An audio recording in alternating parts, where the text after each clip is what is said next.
Telugu Desam party నాయకులు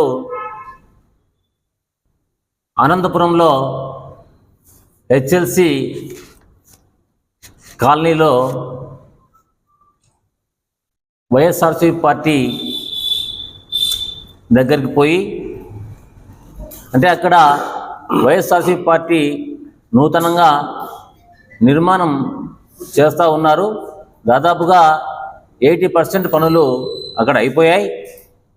మరి అక్కడికి పోయి ఈ వైఎస్ఆర్సీపీ పార్టీ అక్రమంగా నిర్మిస్తూ ఉన్నారు, ఎలాంటి అనుమతులు లేవు, దీన్ని మేము ఆక్రమించుకుంటామని చెప్పి అక్కడ ఒక ప్రెస్ మీట్ పెట్టి దాదాపుగా 10 సంఖ్యలో పోయారు. అక్కడికి చెప్పడం జరిగింది, ప్రెస్ మీట్ పెట్టి చెప్పడం జరిగింది.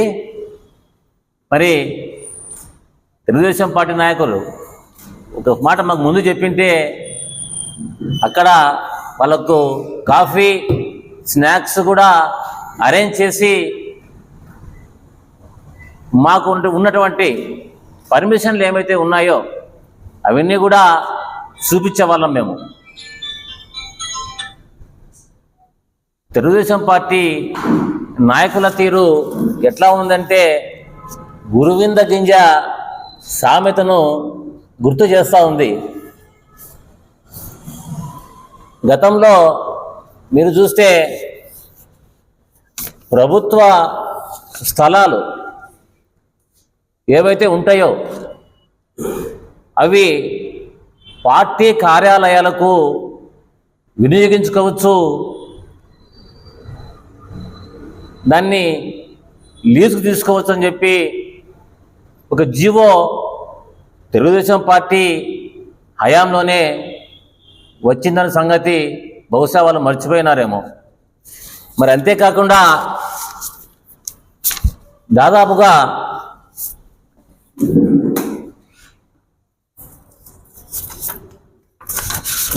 ఒక 30 సంవత్సరాల కిందట హైదరాబాద్లో బంజారా హిల్స్లో Telugu Desam party office NTR trust Bhavan అనేది ఒకటి దాదాపు 3 ఎకరాల 50 సెంట్ల విస్తీర్ణంలో తీసుకున్నారు.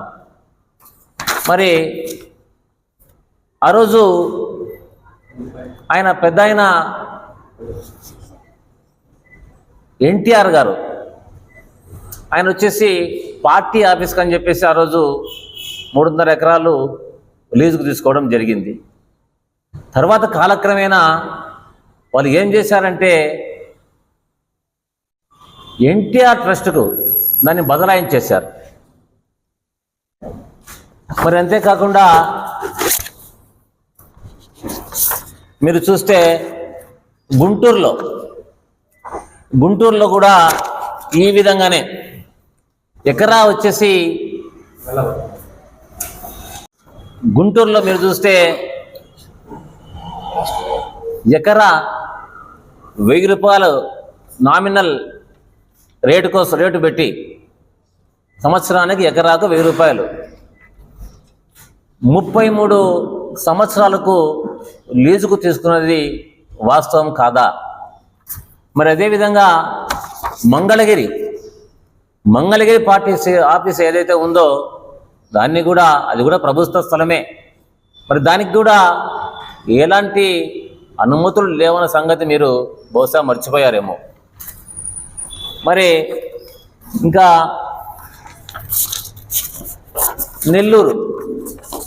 నెల్లూరు పార్టీ సంగతి కూడా అంతే. ఇదైతే ఒక 33 సంవత్సరాలకు, మరి ఏదో ఒక ఆఫీస్ అయితే 100 ఏళ్ళకు తీసుకున్నారు. అది మరి ఏదో కాకినాడది కావచ్చు, వైజాగ్ది కావచ్చు, కరెక్ట్ ఐడియా లేదు నాకు. ఇది కూడా అంతే 33 సంవత్సరాలకు నామినల్ రేట్. మరి కాకినాడ కూడా సేమ్. తర్వాత వైజాగ్ది కూడా సేమ్. ఈ విధంగా మీరు ప్రభుత్వ స్థలంలో ఉన్నటువంటి అక్కడ మీరు ఆఫీసులు కట్టారు. మరి అవి కూడా భవంతులే కదా, అవేనా పూరు గుడిసెలా?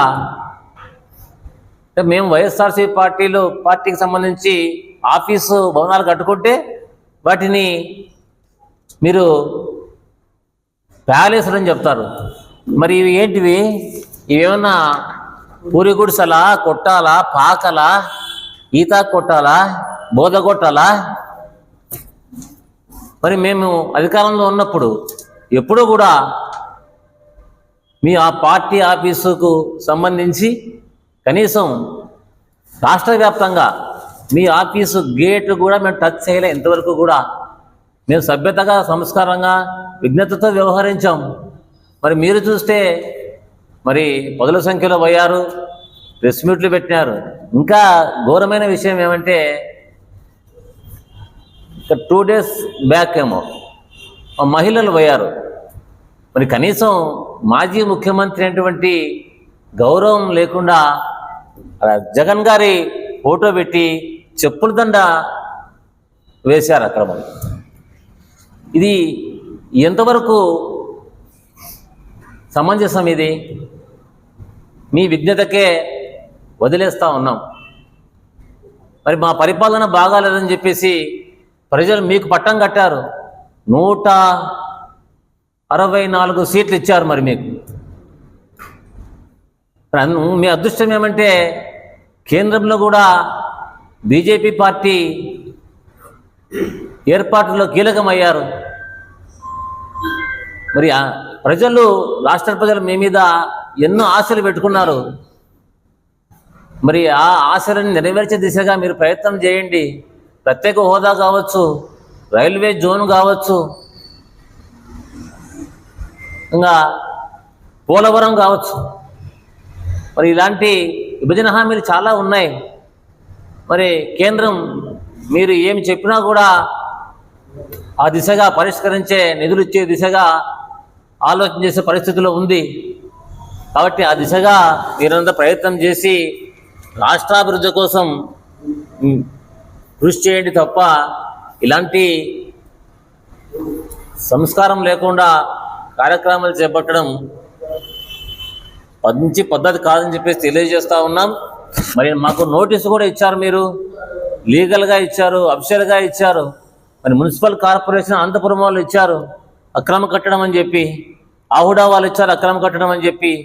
మరి మేము పద్ధతి ప్రకారంగా రిటర్న్గా వాళ్ళకు మేము సమాధానం కూడా ఇచ్చాం. మరి హైకోర్టులో కూడా రాష్ట్ర పార్టీ వాళ్ళు న్యాయం కోరినారు ఈ సంఘటన సంబంధించి. మరి హైకోర్టు ఈ సమస్య ప్రస్తుతం న్యాయస్థానం పరిధిలో ఉంది. మరి న్యాయస్థానం పరిధిలో ఉండగా మీరు రావడం అనేది ఎంత మాత్రం సంస్కారం కాదని చెప్పేసి తెలియజేస్తూ, మరి న్యాయస్థానము ఈరోజు రేపో జడ్జిమెంట్ ఉన్నట్లుంది. మరి న్యాయస్థానం ఎట్లా చెప్తే మేము ఆ విధంగా నడుచుకుంటామని చెప్పేసి కూడా తెలియజేస్తూ ఉన్నాం. మరి మీ కార్యకర్తలను కొంచెం అదుపులో పెట్టుకోండి. ఇలాంటి చెప్పుల దండలు వేయడం ఇలాంటివి పునరావృతం చేయొద్దని చెప్పేసి మీకు తెలియజేస్తూ ఉన్నా. జై జగన్, జోహార్ వైఎస్ఆర్. ఒకటే చెప్తా ఉన్నాం, అయ్యా ఏ పార్టీకైనా పార్టీ ఆఫీస్ కట్టుకోవడానికి జీవో ఇచ్చింది కూడా 2016లో చంద్రబాబు నాయుడు గారే. ఆ జీవో ప్రకారమే అన్ని పార్టీలు కూడా వాళ్ళ ఆ పార్టీ యొక్క అర్హతను బట్టి వాళ్ళు అప్లై చేసుకోవడం జరుగుతుంది.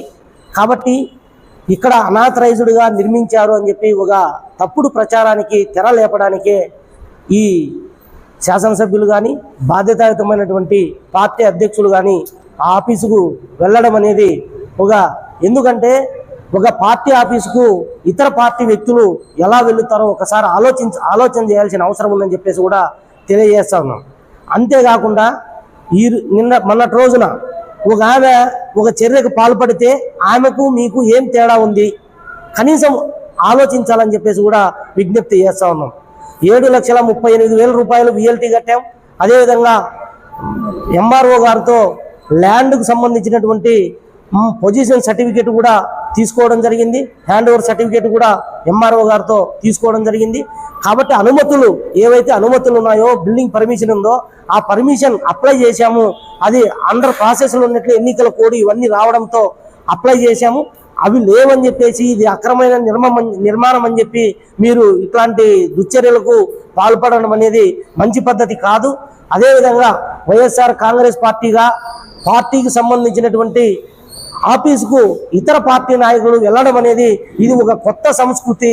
మీరు అనంతపురాన్ని ప్రశాంతంగా ఉన్నటువంటి ఒక అనంతపురాన్ని ఒక అలజడికి గురి చేసే విధంగా ప్రయత్నం చేస్తున్నారు. కాబట్టి ఇలాంటివి పునరావృతం కాకుండా చూసుకోవాలని చెప్పేసి కూడా మీ అందరికీ విజ్ఞప్తి చేస్తా ఉన్నాం.